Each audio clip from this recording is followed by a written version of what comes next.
जय हिंद साथियों। आप सभी का हार्दिक अभिनंदन है, आप सभी का हार्दिक स्वागत है। और हम लोग इस खंड में अत्यंत एक महत्वपूर्ण विधि पे पुनः चर्चा के लिए साथ हैं। और जैसा आप बोर्ड पर देख पा रहे हैं, निगमन विधि।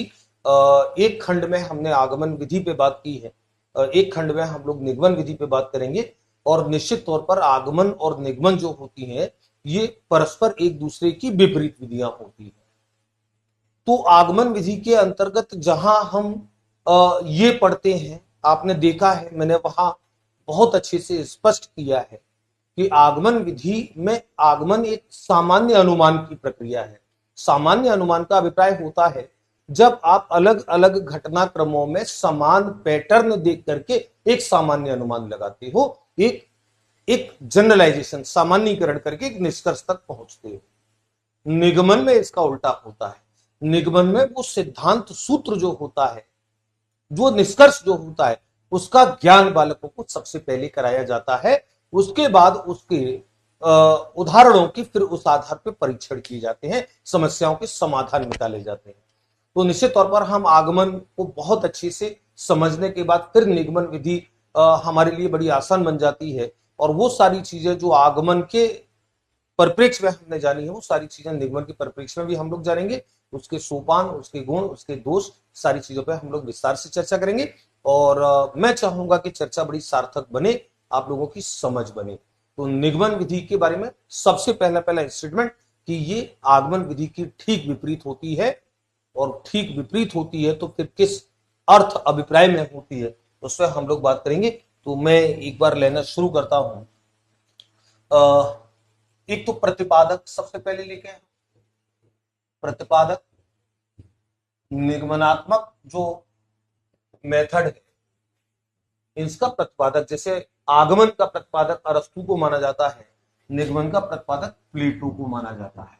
प्लेटो ये भी यूनानी दार्शनिक है, यूनानी यानी कि ग्रीक यूनानी दार्शनिक है। और प्लेटो को आप कई जगह पढ़ते हैं।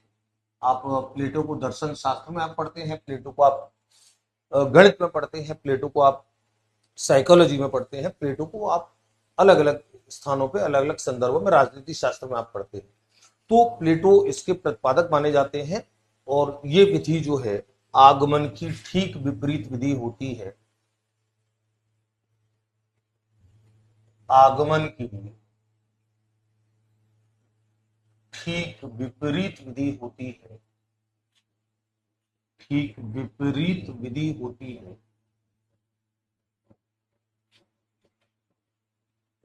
जिसमें होती है, जिसमें जिसमें तो हमने आगमन में किया था। आगमन में अलग अलग अलग अलग उदाहरणों से एक सामान्य निष्कर्ष तक पहुंचने की प्रक्रिया थी। निगमन में वो सामान्य निष्कर्ष जो है, वो सिद्धांत, वो सूत्र जो है, उसका ज्ञान सबसे पहले कराया जाता है।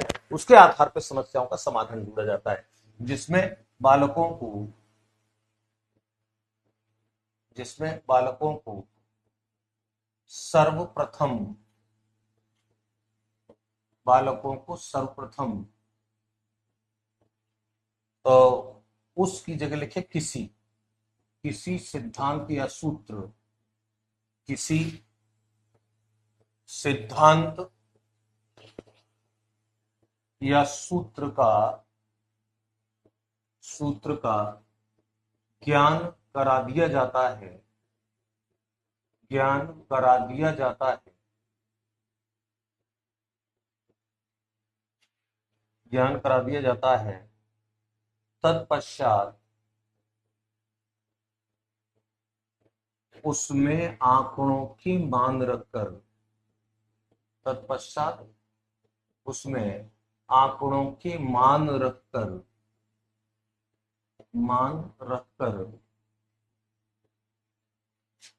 विभिन्न उदाहरणों के माध्यम से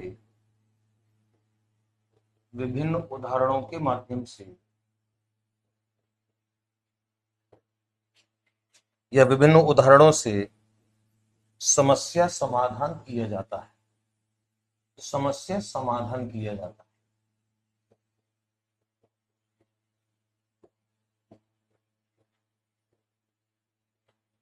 किया जाना। तो यानी कि आगमन में आप आगमन का उल्टा काम कर रहे हैं। आगमन में आप जहां किसी सिद्धांत या सूत्र की स्थापना तक आप पहुंच रहे हैं, उस सिद्धांत सूत्र तक पहुंचने का मार्ग आपको आगमन बताता है, वहीं उस सिद्धांत या सूत्र के प्रयोग के माध्यम से समस्याओं का समाधान करना आपको निगमन बताता है। उदाहरण के लिए जैसे मैंने आगमन में उदाहरण जैसे दिया, आगमन आपको याद है, जैसे आप तुलनात्मक एक स्थिति देखें, मैंने आगमन में क्या किया था, आगमन में हमने इसको पढ़ा था, मैंने एग्जाम्पल एक आगमन में दिया कि अगर हम बालकों के सामने कुछ सम संख्याएं, जैसे सम संख्या 2 है, विषम संख्या 1 है, एक सम संख्या 4 है, विषम संख्या 3 है, एक सम संख्या 6 है, विषम संख्या 5 है, एक सम संख्या 8 है, विषम संख्या 7 है, एक सम संख्या 10 है, विषम संख्या 9 है। हम कोई भी एक सम और कोई भी एक विषम लेकर के और जब उसके योगफल ज्ञात करते हैं, 2 और 1 3, 4 और 3 7, 6 और 5 11, 8 और 7 15, 10 और 9 19, तो कोई भी एक सम और कोई भी एक विषम लेकर के हम जब उनका मान योगफल निकालते हैं, तो ये सारे योगफल का निरीक्षण बच्चे करते हैं। उदाहरणों का निरीक्षण करना आगमन विधि के दूसरे सोपान में, पहला उदाहरणों की प्रस्तुति, दूसरा उदाहरणों का निरीक्षण करना। बालक उदाहरणों का निरीक्षण करते हैं और वहां पर एक समानता के पैटर्न को पहचानते हैं कि हाँ, ये सारी की सारी जो योगफल की जो राशि आ रही है, ये सारी की सारी विषम है। तो ये इस प्रयोग को, इस तरीके को, एक सम और एक विषम लेकर के उसको योगफल के तौर पर उसका परिणाम देखना और उसके बारे में निर्णय लेना, और ऐसे अनेक उदाहरण करके बच्चा एक निष्कर्ष पर पहुंचता है, और वो निष्कर्ष होता है कि सम प्लस विषम बराबर हमेशा विषम होता है। सम प्लस विषम बराबर हमेशा विषम होता है। तो ये हमने पढ़ा था आगमन में। ये आगमनात्मक प्रक्रिया थी, ये आगमनात्मक प्रक्रिया थी। लेकिन निगमन में क्या होगा, निगमन में क्या किया जाएगा, निगमन में निश्चित तौर पर आप बच्चों को पहले उस सिद्धांत सूत्र का ज्ञान कराएंगे। आप बच्चों को सबसे पहले बता देंगे कि देखो बच्चों, किसी भी सम संख्या और विषम संख्या को जोड़ा जाए तो उसका योग हमेशा विषम आएगा।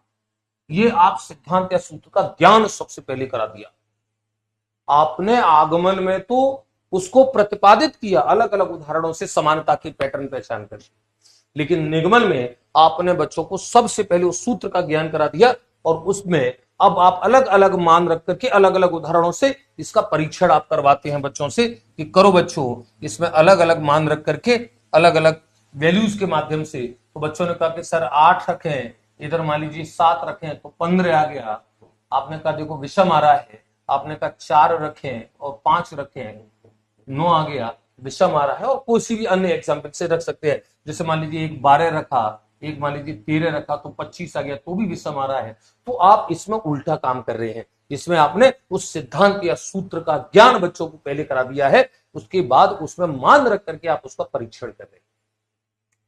तो सिद्धांत या सूत्र का ज्ञान बच्चों को करा करके, उदाहरण के लिए एक और एग्जाम्पल देखिए, जैसे मान लीजिए प्रश्न आ जाता है, फॉर एग्जाम्पल जैसे प्रश्न आ जाता है 3 7 11 15, प्रश्न आता है कि इस समांतर श्रेणी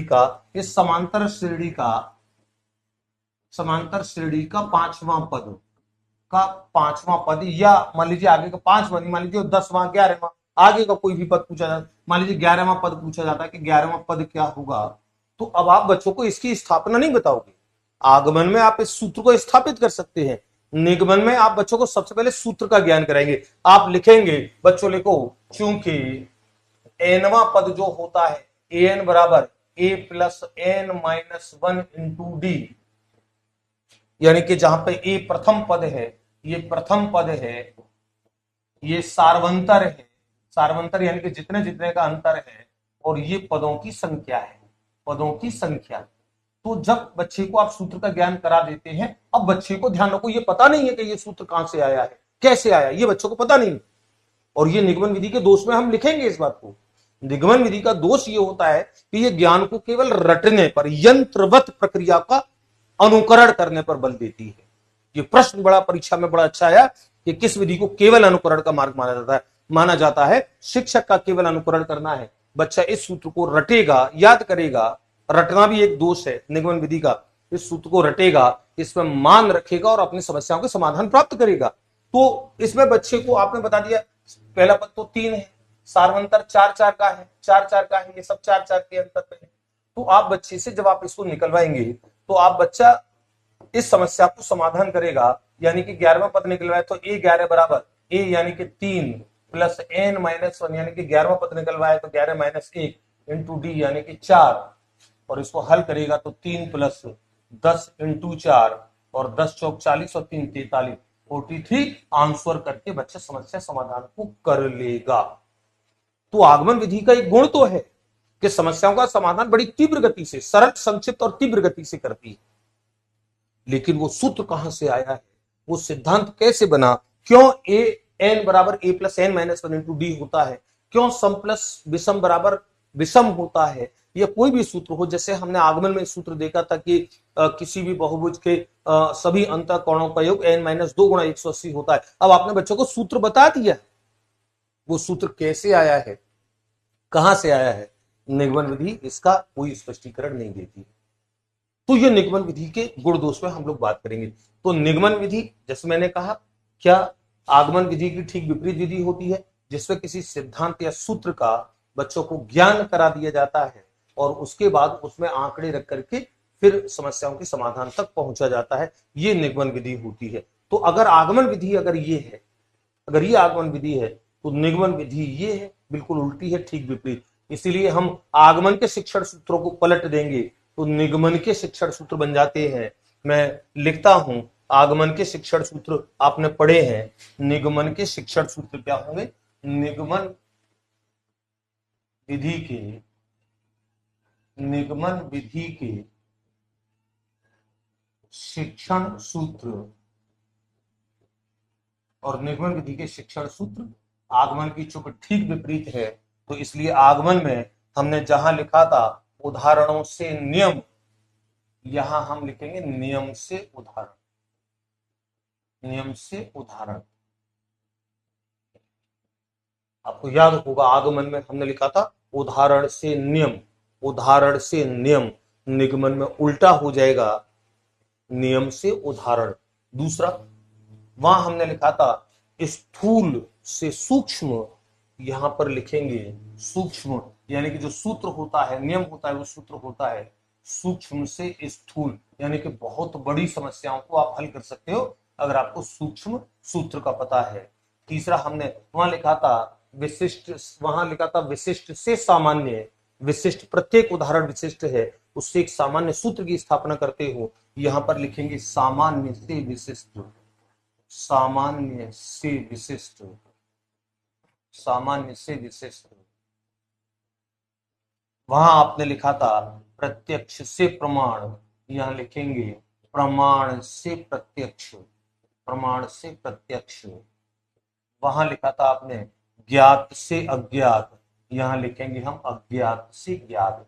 अज्ञात वो सूत्र है, अज्ञात से ज्ञात, अज्ञात वो सूत्र है जो आपने बच्चों को बताया है, उसको पहले से कोई पता नहीं था।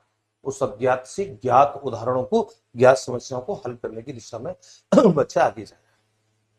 तो आप समझ पा रहे हैं, आप अच्छे से समझ पा रहे हैं कि हम आगमन के शिक्षण सूत्र अगर हमको पता है तो निगमन के शिक्षण सूत्र हमको याद रखने के लिए कोई एफर्ट नहीं करना है, कोई परेशानी नहीं करनी है, बड़े आराम से होगा। आज गर्मी ज्यादा है, थोड़ा पसीना चल रहा है। तो आगमन विधि जहां पे बच्चों को सर्वप्रथम एक सिद्धांत का, सूत्र का ज्ञान करा दिया जाता है, उसके आधार पर अलग अलग समस्याओं के समाधान निकाले जाते हैं, बच्चों को सूत्र का ज्ञान करा करके आप इस काम को कराते हो। तो अगर हम शिक्षण सूत्र से आगे सोपान की बात करें, आगमन विधि के सोपान, तो आगमन विधि के सोपान क्या होंगे, आगमन के सॉरी निगमन के सोपान, निगमन विधि के सोपान, निगमन विधि के सोपान।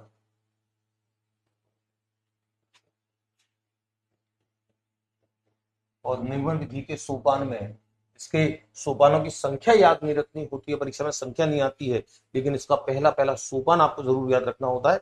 और पहला पहला सोपान होता है निगमन का सिद्धांत या सूत्र का ज्ञान कराना, सिद्धांत या सूत्र का ज्ञान कराना। तो पहला पहला नंबर 1 सिद्धांत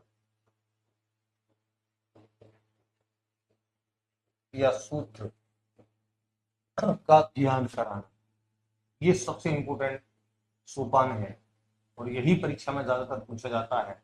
दूसरा होता है आंकड़ों का परीक्षण करना। आंकड़ों का परीक्षण, आंकड़ों के परीक्षण से अभिप्राय है कि आपने जिस सूत्र का प्रयोग करना है उस सूत्र में कौन कौन से आंकड़े आने हैं। जैसे मैंने अभी आंकड़ों का परीक्षण, आप समझ लीजिए आंकड़ों के परीक्षण का अर्थ क्या है। मैंने अभी इस सूत्र का प्रयोग किया, ए एन बराबर ए plus N minus one into d. पहला सोपान बच्चों को सूत्र का ज्ञान कराना। दूसरा सोपान आंकड़ों का परीक्षण। आंकड़ों का परीक्षण, ए क्या है, ए प्रथम पद है, एन क्या है, पदों की संख्या है, बी क्या है, सार्वंतर है। ये आंकड़ों का परीक्षण है। इसका मान कितना है, ए का मान 3 है, एन का मान कितना है 11, डी का मान कितना है। ये दूसरा सोपान होता है आंकड़ों का परीक्षण।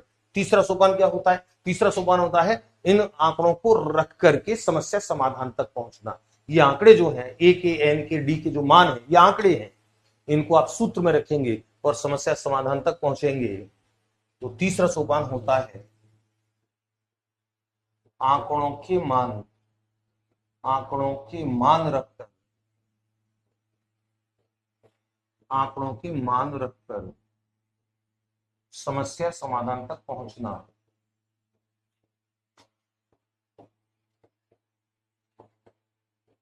समस्या समाधान तक पहुंचना, ये तीसरा सोपान होता है। और चौथा सोपान होता है विभिन्न उदाहरणों द्वारा सत्यापन। विभिन्न उदाहरणों द्वारा सत्यापन। आप अलग अलग उदाहरणों के माध्यम से इसको सत्यापन करते, वेरिफिकेशन करते। तो आगमन विधि की ठीक विपरीत विधि है सूत्र या सिद्धांत। आगमन में सबसे अंत में प्रतिपादित किया जाता है, निगमन में सबसे पहले सिद्धांत या सूत्र का ज्ञान कराया जाता है। फिर आंकड़ों का परीक्षण, यानी कि आंकड़ों के मान लेकर के, आंकड़े रख करके समस्या समाधान तक पहुंचते हैं, अलग अलग उदाहरणों से उसका सत्यापन करते हैं। तो ये निगमन विधि की कुल मिलाकर की बात है। अब हम निगमन विधि के शिक्षण सूत्र हमने देख लिए, निगमन विधि क्या है उदाहरणों के माध्यम से देख लिया। तो फिर अब हम इस बात को देखते हैं। आप देखिए निगमन विधि का प्रयोग आप जितने भी गणित के सवाल हल करते हो, जितने भी बच्चे जो विद्यार्थी गणित पढ़ रहे हैं, आप करते क्या, आप ये करते हो कि कोई प्रश्न है, उस प्रश्न को आपने पढ़ा, तुरंत उससे जुड़ा सूत्र लिखा, सूत्र में मान रखे और तुरंत समस्या समाधान तक पहुंचे। और ध्यान रखो, सबसे ज्यादा गणित में एक प्रश्न आता है कि गणित में सबसे ज्यादा प्रयोग में लाई जाने वाली विधि कौन सी होती है व्यवहारिक तौर पर, जिसे व्यवहारिक विधि भी कहते हैं। ये भी प्रश्न आया, इस भाषा में भी प्रश्न आया कि व्यवहारिक विधि गणित में कौन सी होती है। व्यवहारिक विधि का मतलब है जिसका व्यवहार में सबसे ज्यादा प्रयोग किया जाता है। निगमन विधि का सबसे ज्यादा व्यवहार में प्रयोग किया जाता है। इसके गुण दोष पे अभी हम बात करेंगे। और गुण दोष पे हम बात करें, सबसे पहले आगमन विधि के गुण, सॉरी निगमन विधि, निगमन विधि के, निगमन विधि के गुण। मैं इसको बजाय हॉरिजॉन्टल के ऐसे लिख दूं, लाइन बाय लाइन लिख देता हूं, इधर लिख देता हूं निगमन विधि, निगमन विधि के गुण। और निगमन विधि के गुण, सबसे पहला और सबसे इंपोर्टेंट गुण इसका कि सरल, संक्षिप्त एवं व्यवहारिक विधि मानी जाती है। सरल, सूत्र का प्रयोग करना है, मान रख करके उत्तर निकाल लेना है, तो सरल है, संक्षिप्त है और व्यवहारिक है। नंबर 1 सरल, संक्षिप्त, सरल, संक्षिप्त तथा व्यवहारिक विधि मानी जाती है। व्यवहारिक विधि, और ये मैंने आपको बोला था अभी, ये शब्द ध्यान रखना, व्यवहारिक विधि व्यवहार में सबसे ज्यादा प्रयोग में लाई जाने वाली व्यवहारिक विधि मानी जाती है, मानी जाती है। दूसरा, गणित शिक्षण की गणित शिक्षण की प्राचीन एवं परंपरागत विधि। प्राचीन एवं परंपरागत, आगमन भी प्राचीन है, आगमन भी प्राचीन है, निगमन भी प्राचीन है, क्योंकि प्लेटो और अरस्तु हजारों साल पहले हुए, तो प्लेटो और अरस्तु के टाइम से चल रही है, इसका मतलब प्राचीन विधि है। लेकिन परंपरागत विधि है, ये भी शब्द ध्यान रखना, क्योंकि परीक्षा में जब ऐसे सवाल जब भाषा से उठते हैं ना, फिर वहां पे आपकी यही याददाश्त काम करती है, वहां पे जब आपने ये समझा होता है। तो परंपरागत विधि मानी जाती है। तीसरा, समस्याओं का हल। समस्याओं का हल तीव्र गति से प्रस्तुत करती है, तीव्र गति से प्रस्तुत करती है।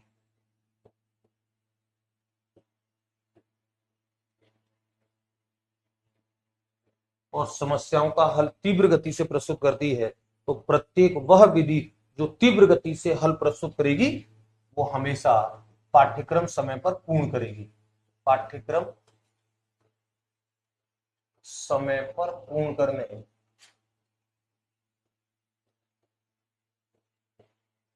समय पर पूर्ण करती है, ये लिखो, पाठ्यक्रम समय पर पूर्ण करती है। यानी कि अगर आप आगमन आगमन के भरोसे चल करके सिलेबस को पूरा कराएंगे तो आपको बहुत ज्यादा टाइम लगेगा। निगमन विधि के माध्यम से सिलेबस बड़ी जल्दी पूरा होता है, क्योंकि संक्षिप्त और तीव्र गति है। पांचवा, उच्च कक्षाओं। ये आपको याद है, मैंने आगमन के गुण में लिखाया था कि आगमन छोटी कक्षाओं, गधेड़ों यानी कि पिछड़े बच्चों, औसत बच्चों के गणित शिक्षण की श्रेष्ठ विधि है। छोटी कक्षाओं के गणित शिक्षण की श्रेष्ठ विधि है। लेकिन निगमन उच्च कक्षाओं को, बड़ी कक्षाओं को, निगमन को आप छोटी क्लास में यूज नहीं कर सकते, क्योंकि छोटी छोटी क्लासों में जहां बच्चे को अवधारणा बताना सबसे पहले जरूरी है कि ये है क्या। अगर मान लीजिए आप अंतःकोणों का योग कितना ये आप बता रहे, तो बच्चों को पहले बताना पड़ेगा अंतःकोणों के योग का कॉन्सेप्ट क्या है।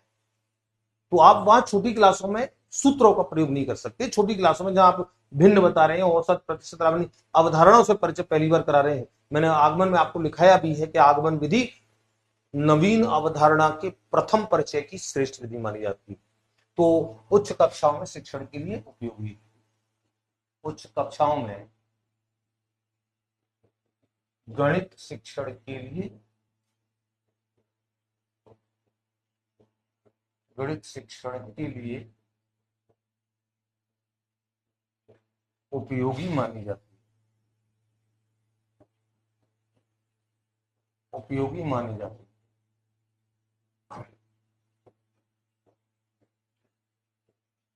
और एक और बड़ी इंपॉर्टेंट बात कि अधिकांश पाठ्य पुस्तकें इसी विधि पर आधारित होती, निगमन विधि पर। क्योंकि आप मार्केट में जितनी भी किताबें आप देखते हो, उसमें आप देखते हो ज्यादातर में सूत्र बता करके और उसके आधार पर, यहां तक कि सरकारी पुस्तकों में भी सूत्र बता करके, उच्च कक्षा में आप देखेंगे तो वहां पे सूत्र बता करके फिर सीधे सीधे सवाल हल करके फिर प्रश्नावली 1.1, प्रश्नावली 1.2, यही होता है। तो अधिकांश पाठ्य पुस्तकें, अधिकांश पाठ्य पुस्तकें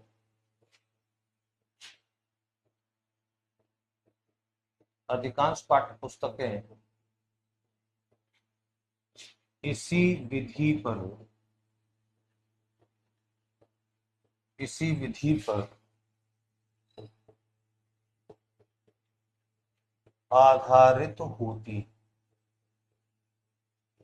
अधिकांश पाठ्य पुस्तक इसी विधि पर। मैंने जैसे कहा, आप अपने खुद की पाठ्य पुस्तक को कोई भी, चाहे आप कोई सी भी आर्य सग्रवाल आप पढ़ते हैं, आप मथुरिया की पढ़ते हैं, या किसी भी अन्य लेखक की पढ़ते हैं, लेखक तो मैं भी हूं, मैंने भी लिखी है गणित की पुस्तकें, तो वहां पर आप इस चीज को देखते हैं।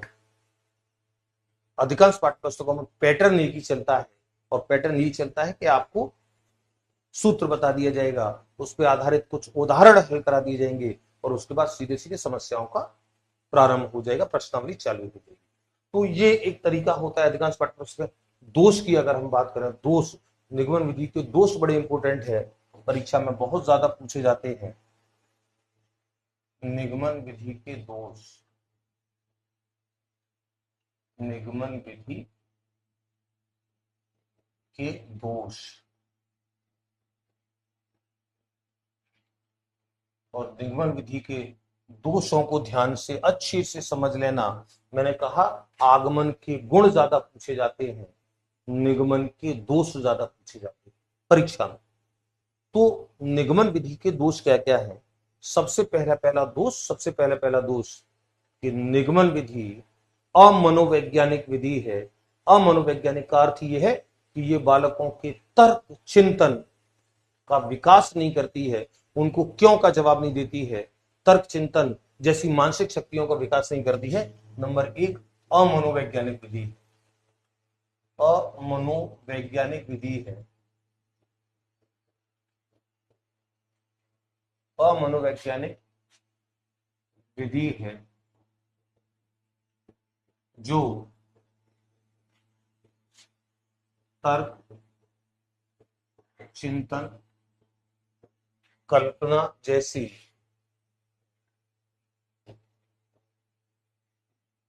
जैसी मानसिक शक्तियों का विकास नहीं करती।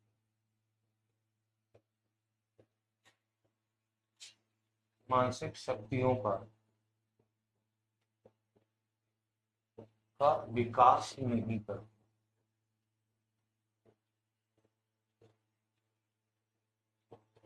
विकास नहीं करती।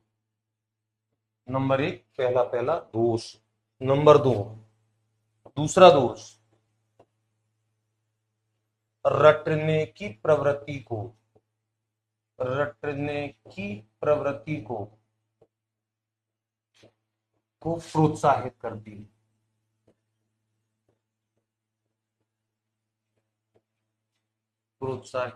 है। रटने की प्रवृत्ति, बच्चा सूत्र पे सूत्र रटता जाएगा और वो इतने सूत्र रट लेता है कि वो सूत्र फिर इतने ज्यादा दिमाग में संघनित हो जाते हैं, कंजेस्टेड हो जाते हैं कि फिर वो इधर का सूत्र उधर प्रयोग करने लगता है, इधर का इंजेक्शन उधर लगाने लगता है। तो रटने की प्रवृत्ति को प्रोत्साहित करती है, तर्क चिंतन का विकास ही नहीं करती। क्यों आया, किस तरीके से आएगा, कोई प्रोसेस की बात नहीं, केवल याद करो, रटू। तो रटने की प्रवृत्ति को प्रोत्साहित करती है। और इसी से जुड़ा तीसरा बिंदु है केवल यंत्रवत प्रक्रिया है। यंत्रवत प्रक्रिया है। यंत्रवत का मतलब यंत्र की तरह मशीन की तरह काम करना है आपको, यंत्र की तरह। और मशीन की तरह कैसे? कि अध्यापक जो कर रहा है आप उसे जस्ट फॉलो करके काम करते हैं। तो यंत्रवत, आप उससे केवल यंत्र की तरह, मशीन की तरह, जैसा बताया जा रहा है, जैसी कमांड दी जा रही है, केवल उसका पालन करके आप काम करते जा रहे हैं। तो आप एक मशीन है, एक यंत्र है। तो केवल यंत्रवत प्रक्रिया है। और चौथा केवल अनुकरण का मार्ग है। रटने की प्रवृत्ति को प्रोत्साहित करती है, केवल यंत्रवत प्रक्रिया है, और केवल अनुकरण का मार्ग है। चौथा केवल अनुकरण का मार्ग है। और यह प्रश्न इस भाषा में आ चुका है, केवल अनुकरण का मार्ग है।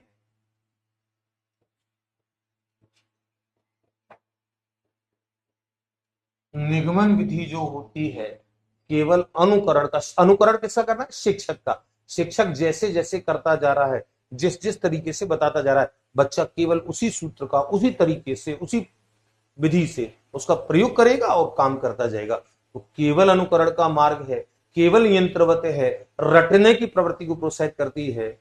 और इन सब की वजह से अर्जित ज्ञान जो होता है, अर्जित ज्ञान स्थायी नहीं होता। अर्जित ज्ञान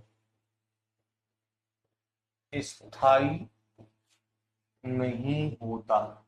इस विधि के माध्यम से जो ज्ञान अर्जित किया जाता है वो स्थायी नहीं होगा। आप रटोगे तो रट करके जो ज्ञान प्राप्त मिलेगा वो जितने समय तक याद है तब तक, क्योंकि आपके पास उसका कोई लॉजिक, कोई याद रखने का तर्क नहीं है।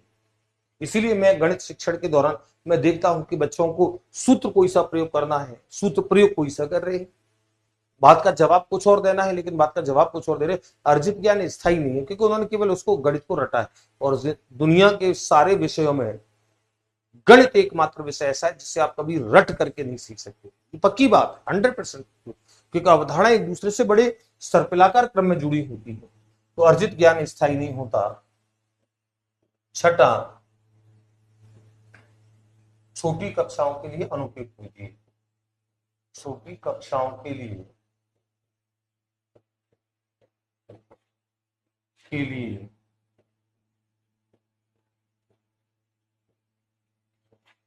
अनुपयुक्त विधि।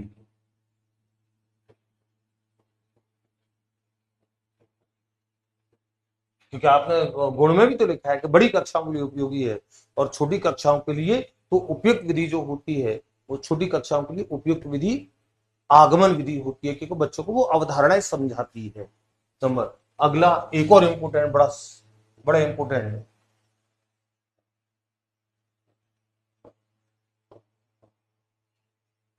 अध्यापक केंद्रित विधि।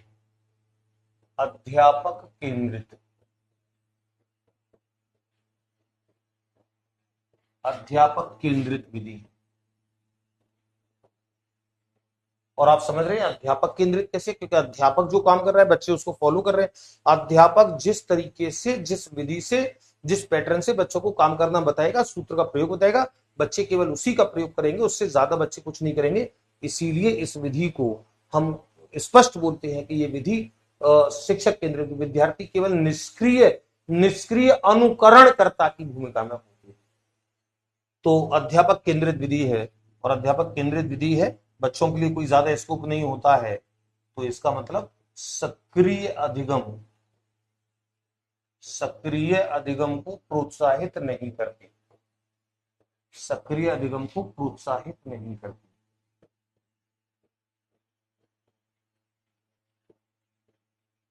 प्रोत्साहित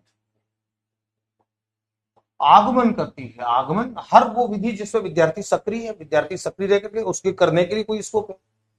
हम आगे जब देखेंगे तो आगे जैसे आप प्रयोगशाला विधि में जब आप देखेंगे, जब आप प्रायोजना विधि में जब आप देखेंगे, ह्यूरिस्टिक विधि में आप देखेंगे, कई सारी विधियां होंगी जिसमें बच्चा अपने स्तर से काम करेगा और उस पर काम करने के दौरान सीखने की प्रक्रिया में वो सक्रिय अधिगमकर्ता की भूमिका में होगा, क्रियाशील अधिगम की। लेकिन निगमन विधि जो होती है वो उसको प्रोत्साहित नहीं करती। और एक लास्ट और लिख देता हूं, वैज्ञानिक दृष्टिकोण का विकास नहीं करती, या खोज प्रवृत्ति। चलो मैं और इस खोज प्रवृत्ति, यानी कि बच्चा इसके माध्यम से दोनों हिस्से को लिख देता हूं, वैज्ञानिक दृष्टिकोण का विकास। क्योंकि वैज्ञानिक दृष्टिकोण में खोजना शामिल होता है, ध्यान रखो, कुछ नया खोजना तर्क चिंतन के माध्यम से, और तर्क चिंतन का विकास ये कर ही नहीं रही है, तो वैज्ञानिक दृष्टिकोण का विकास नहीं करेगी, और इसका मतलब कोई खोजी प्रवृत्ति का विकास नहीं हुआ, वैज्ञानिक दृष्टिकोण का विकास नहीं करती, का विकास नहीं करती।